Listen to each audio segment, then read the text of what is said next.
بله خبره اهم هغه دا ده د سرسایې ده. عید الفطر نه مخکې صدقة الفطر راځي، دې ته زکات الفطر هم وایي. دا انسان په دې خوشحالۍ کې ورکوي چې روجې څه کړه، روجې پوره کړه او د مال صفایي پې کېږي. حدیث کې راځي کوم ګناهونه که تانه شوي د روجې په دې میاشت کې هغه پې الله بخي، کوتاهیانې کمې شوي دي هغه پې الله بخي، غریبانان په اختر کې خوشحاله شي. خیر هم دی. بیا دا یې ساتئ چې دا په هر سړي باندې لازم ده، په هر مسلمان، په مشر او په هغه ماشوم هم ده چې هغه د یوې ورځې دي، دا په هغه هم ده، دا په آزاد او دا په غلام او په مري او په ټولو باندې ده. درېیمه د دې لپاره څه نصاب نشته چې د زکات په شان د دې نصاب دی چې دا به دومره ته رسي، د دې لپاره نصاب نشته چې د دغه شپې خرچه در سره وي نو په تا باندې صدقة الفطر شته. بعض راشي سړی حیران شي ما باندې چې قرضې ډېرې او دغه ډېر، نو دا خو ضروره 2.5 کیلو دی، یعنې په تا دومره قرضې دي چې 2.5 کیلو نشي ورکولی. اذان خلاصول د دې عبادت نه. نور په دغه شپه د اختر په دې شپه چې دا بس په دې فلمونو کتو باندې کومې پیسې ورکوي او په نشو تماشو څومره پیسې ورکوي،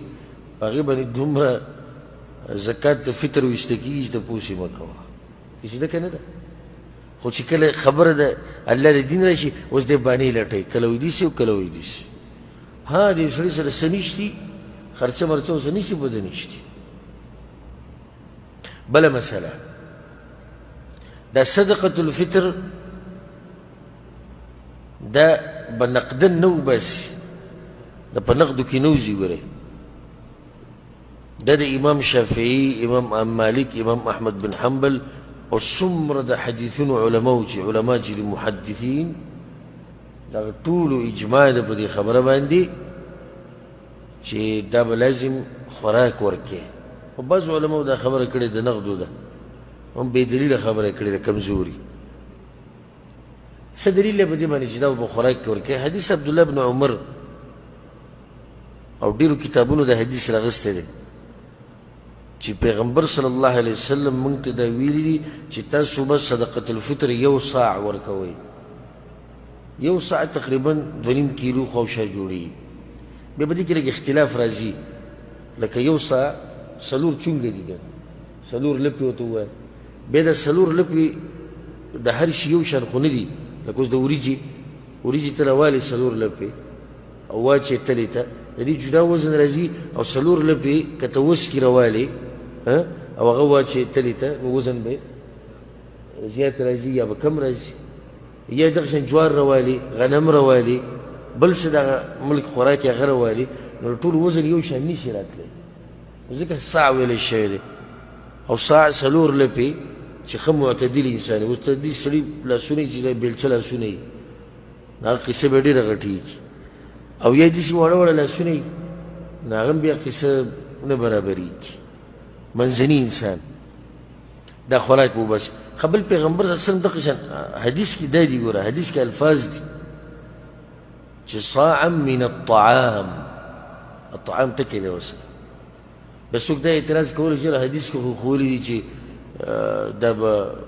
وربشي او دا به غنمي او دا بیا به لازم حقه خوراک ورکړي. نه لازم نه چې حقه به ورکړي. طعام ټکی عام راغلی دی یو حدیث کې. مطلب دا دی قوت البلد. قوت البلد هغه خوراک چې په هغه ملک کې په هغه وخت کې ډېر استعمالیږي او موجود دي. لکه نن سبا وریجې مشهور دي، خلک وریجې خوري، د دې په ځای غنم شو، جوار شو، نور داسې شی چې هلته استعمالیږي دا به ورکوې.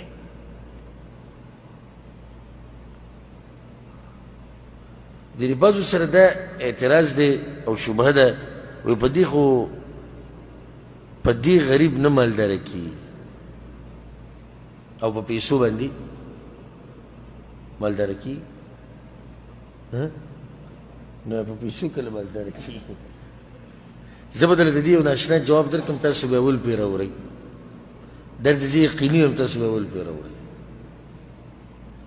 دا ډېر ناشنا جواب دی او ما هم د اوسه پورې چې دا جواب نه دی کړی زه یم اول پرې کړو صدقة الفطر د دې دپاره نه ده چې ته پکې غریب مالداره کې صدقة الفطر معنی دا ده چې د اختر په ورځ د دې غریب په دې کور کې دا چوله چې کومه ده دا ته وچلې لکه ته به ته داسې ووایې د شپې دا روټۍ دا په ما شوه د شپې روټۍ په چا شوه په ما شوه مېلمانه راځي دا په ما شوه اوس دا کوم غریب چې ستا په دې کلي کې اوسېږي د ده خوا ته هم خلک ځي راځي او دی غریب دی څه ورسره شتي چې پاخۍ کړي هېڅ نشتي یو قسم تا ورته ووایې وایي دغه خوراک په چا شو په ما شو نو خوراک ورته تا ورکو بل ورکو بل ورکو نو د اختر هغه ورځې مزېدارې ووتې اوس ورسېدې دا د دې لپاره دی ښه صدقة الفطر دې لپاره نه ته غریب مالداره کې ښځه صحیح شوه ځه ته مالداره کې او ښته چې نه زه پیسې ورکوم څو ریاله دي دلته تقریبا څو ریاله جوړېږي 18 ریاله جوړېږي په 18 ریاله خو جوړه په 1000 نه کېږي کېږي به خو هسې چې یو نیم خپل ضد راونیسي که نه پیسو کې ده پیسو کې ده په 18 ریاله څه کېږي څه کېږي په 18 ریاله څوک پې مالداره شوی په 18,000 باندې څوک نه دي مالداره شوي ته په 18 ریاله باندې سړی مالداره کې نه چې دې ته ضرورت ډېر دی او دې ته الله او د الله د رسول نه مخکې کېدنې دي په کار د پیسې د پیغمبر په وخت کې هم وي که نه وي او د پیغمبر عقل دې ته نه دی رسېدلی ستا ته چې ورته ورسېدو چې دې ته ډېر ضرورت دی خو څنګه چې ما تاسو ته ووایي د وضاحت باندې تاسو ورسېدی که صدقة الفطر ولې موږ ورکوو چې د اختر د ورځ په دې غریب باندې ښه تېره شي نو هغه هله ښه تېرېږي چې ته ولې روټۍ ورکړي تا ولې 18 ریاله ورکړي دي په کلي کې دې څو روپۍ جوړېږي 100 روپۍ ماشوم سکول ته هم نه وړي هلته نن سبا چې ماشوم له 100 روپۍ ورکړي ګزارې کوي نه علم تا 100 روپۍ هغه له ورکړه په 100 روپو څه کېږي څه دې کېږي خو کله چې تا 3 کیلو وریجې ویوړې ډېر کار یې پې وشو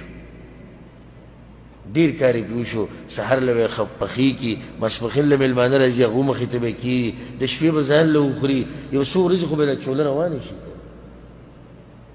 او دا خېټه اهم وه که د 100 روپۍ ورکول اهم و خېټه اهم وه که نه ذهن پې ستاسو کولو شو که لا بند دی نو کومو چې ورکړي دي یا یو علاقه کې یو عالم فتوا ورکړي او عوام خو غریبانان د عالم په فتوا باندې عمل کوي نو هغوی صدقه صحیح ده خو دا مسله موږ د هر چا لپاره بیانوو چې خبر شي بیا به داسې طریقه کې او چې څو پورې خبر نه او یا د یو عالم په فتوا روان دی او په هغه باندې ښه ګمان کړی دی د غریب خو پخپله نه دی خبر نو صدقه یې څه ده صحیح ده انشاءالله او د مسلې ذمهوار هغه مولوي صاحب دی غوره دا دی چې دا صدقه د اختر په دې شپه ورکړی شي دا ټوله غوره طریقه ده بلکې علماو یو ډېره غوره خو دا دی چې د اختر د دې مانځه نه مخکې ورکړي یعنې سهار مانځه نه بعد او د اختر نه مخکې ساخت مانځه نه مخکې دا ټوله غوره وخت خو دې کې مشکل دی کې سړی اکثر داسې غریبانان چاته نه معلومېږي الا دا که چا داسې ځان ته په نښه کړي چې پلانې دی او پلانې دی او سهار مونځو کې او به ځان سره ډایرک راوالي او د پلاني او د پلاني کری کوز کړي نو هغه بیا صحیح ده دا غوره وخت په دې پسې بیا غوره وخت هغه بیا دغه شپه ده د اختر ده شپه لکه چې که نن بالفرض د اختر شپه وي چې نور ډوب شو بس دا غوره وخت دی د سحر د هغه اختر د مانځه پورې بیا درېیمه مرحله هغه دا ده چې ته د اختر نه یو ورځ دوه مخکې ورکړي جایز دي عبدالله بن عمر روایت او نور صحابه کرامو نه ثابت دي د انسان ورکولی شي ورځ دوه مخکې کې څه خبره نه ده د هغې نه مخکې کول دا نه دي جایز هغه بیا صدقة الفطر نه حسابېږي لکه اوس یو سړی دی په 20 رمضان یې صدقة الفطر ورکړو قبوله شوه نه ده دا صحیح نه ده بیا به ورکې. دلته بله مسله، وکیل جوړول وختي ده جایز دي. لکه داسې زموږ دا خلک اکثر دلته دا کوي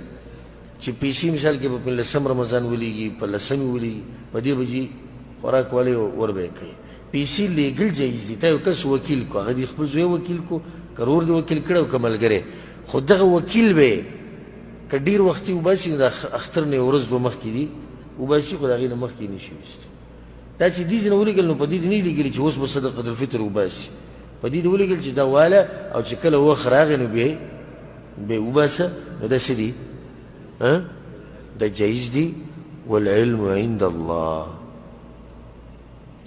بس پکې له دا خبره کوي دوی له خوراک مور کو، دوی بیا خرڅوي، نو ستا پکې بیا څه کار دی؟ اوس سلی د کوره پورې ځغلی، خو پیسې دې ورکړي نو بیا پکې ته کار سله ساتي. دا یو نیم سړی چا له څه شی م ورکړي، صدقه م ورکړي، وخت به څنګه دی؟ اکثرو د خلکو مخکې وایي څنګه دغه هغه چوغتې جوړه کړي که نه، نصیر الدین مولي و که کوم و هغه قصې چې مشهورې دي، هغه وایي چې د چا له چوغه ورکړې وه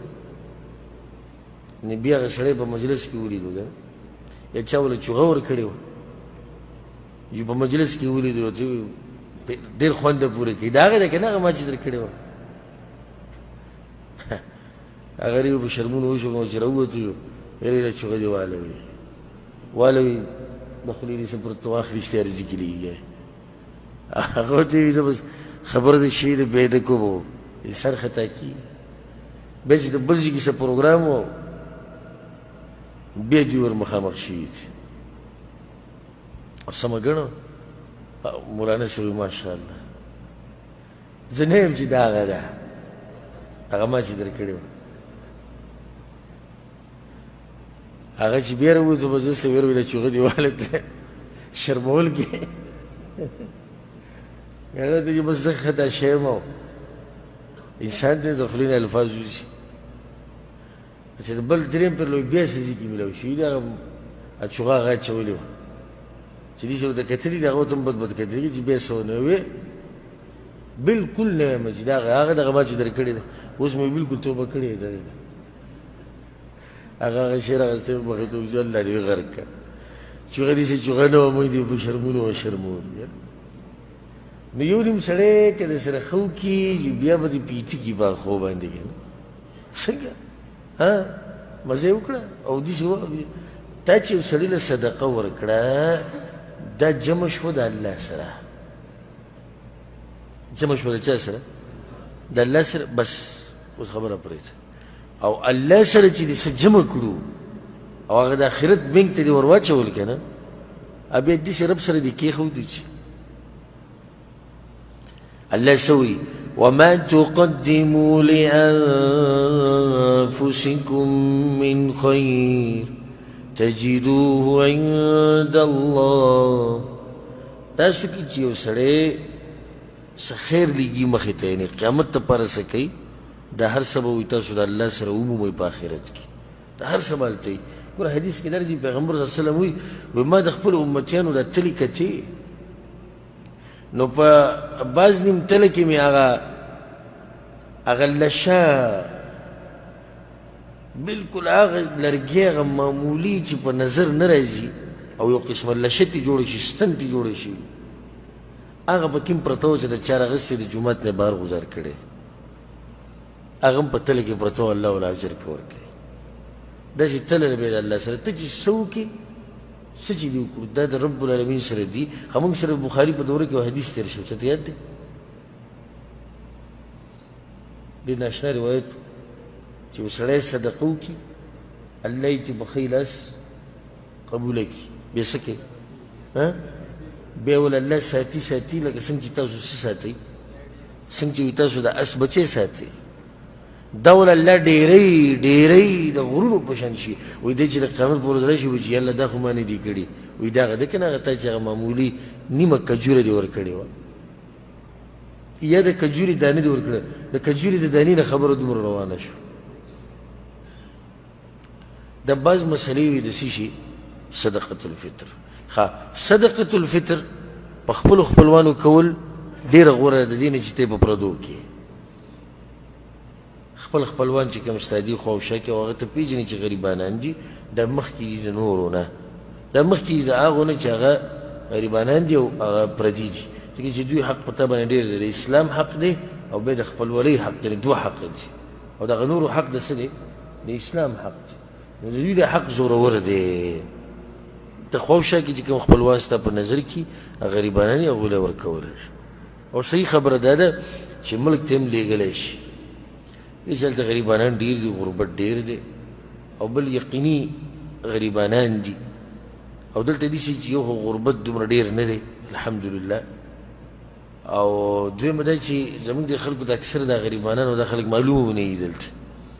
چې د څوک دي څوک نه دي هلته هر سړي د خپل کلي کې غریبانان معلوم دي خصوصا د خپل خپلوان دا ټول نه مخکې کول پکار چې الله سبحانه تعالی د مسلمانانو د ملکونو نه دا غربت ختم کړي خو دا بعض مسلې وي چې د څه سره تعلق ساتو څه سره سرسایي سره